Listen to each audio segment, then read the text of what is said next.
He was actually diagnosed pedophile in 2010, so he's qualified for a dangerous offenders designation since 2010, and he qualifies for every single designation in that application. And yet he's been repeatedly getting bail until you guys stepped in. Yeah, so we stepped in. The Crown actually had all the grounds they needed to deny his bail. They just didn't. So we provided the petitions with the tertiary ground, which was an extra one, and that worked. And so now we're hoping with the dangerous offenders petitions, we can also encourage them to go forward with that application because, again, they've been able to do this since 2010. They've just yet to do it. When we started this, we were trying to figure out a way to try to, well, besides keep the communities involved, but as well as try to figure out a way to get these guys bail actually denied. Protesting in front of people's houses is one thing, but we needed to actually be able to make change. So what we do is basically we'll write up the petition, we'll have our lawyer check it out. From there, we'll go door to door, we'll set up community awareness events, we'll do it at local parks. And through the involvement and the number of signatures we get, from there we follow to the Crown Prosecutor. Then they could take it forward and being like, hey, I got 500, 600 names here for the reason to deny your bail. And it's working, right? Like it worked with Curtis? Yeah, so we've submitted 4 of these petitions in the last year, these community petitions, and out of the 4 that we've submitted, 3 of them have been successful. Sheila Gunn Reid for Rebel News, and I'm here at the Alberta Legislature. It is the day before Halloween, and 2 of my friends here are working very hard to keep all of our little ghouls and goblins safe at home. This is Mike Mayer and Sherry Easton, and they are with People vs. Predators. For those of you who don't know who Sherry and Mike are, let's get Sherry to give you a brief overview of exactly the work that People vs. Predators does. So we're a registered nonprofit organization, and we advocate for victims of child abuse, and we lobby for legislative changes, provide awareness and information to communities, and try and encourage parents to educate their children and themselves about these topics, as that's the best way to prevent it from happening.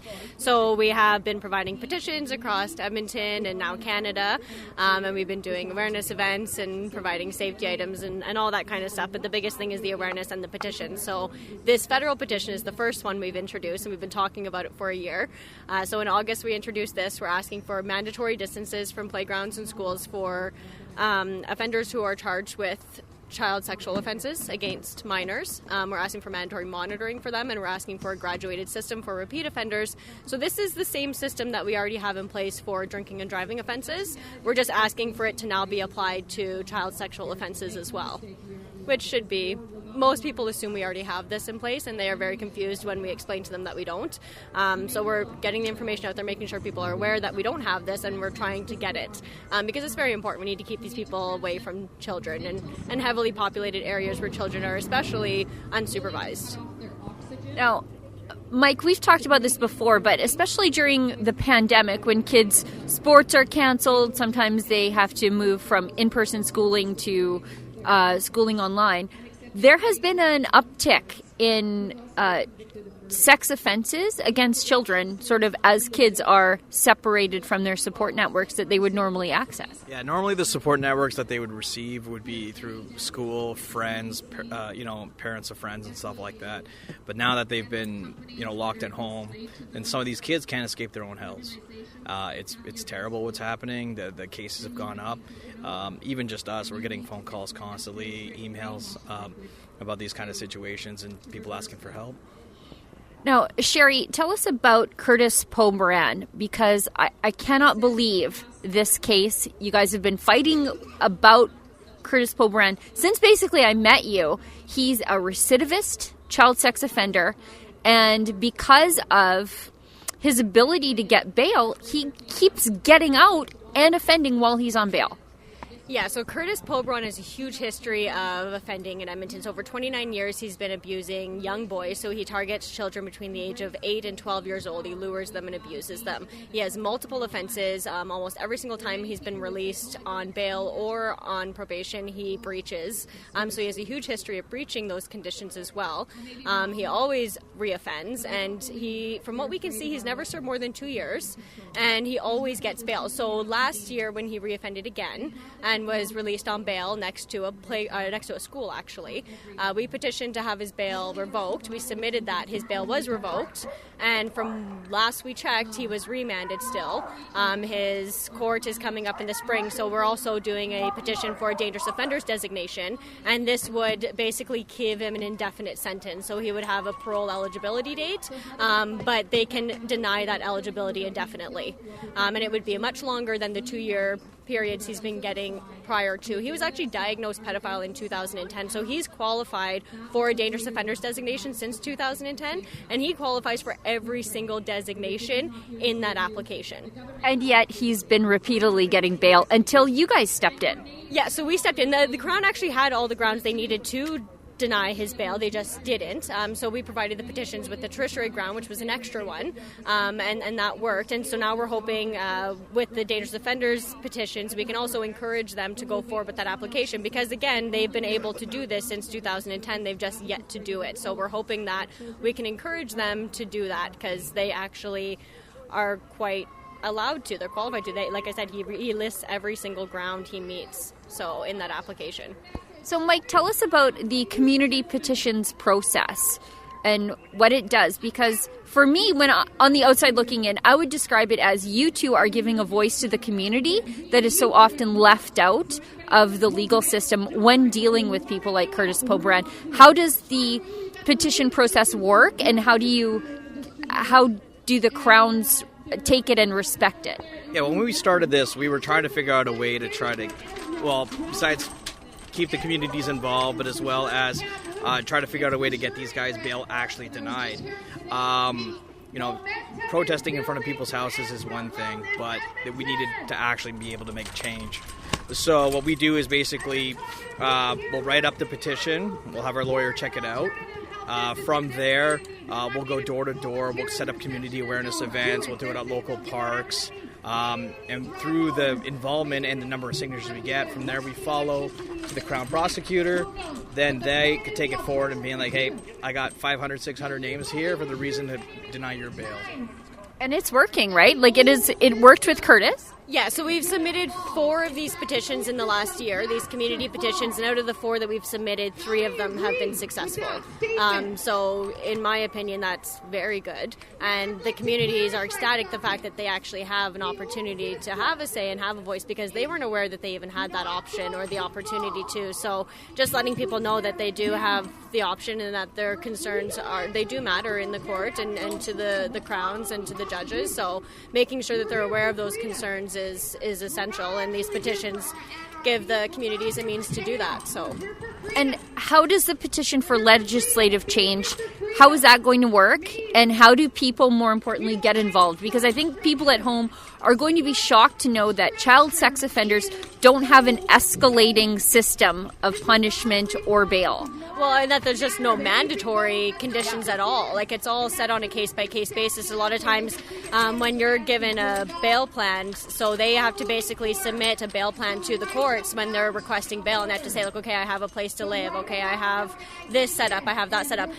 They don't necessarily look into where that residence is in comparison to a playground, a school, or the victim. And it's not until after they're released and then the community starts complaining that starts getting looked into. And then if there is enough complaints and there is enough concern, changes can be made, right? So that's where we come in. Victims contact us and say, hey, listen, our offender was just released on bail back into our same community 3 doors down from us, and our children are terrified. So we go into the communities, we provide the community petitions. We were actually just contacted last week by somebody in Edmonton and another one in Grand Prairie who both have the offender living within a couple doors of the victim right now. So we're actually working on putting together petitions specifically for them.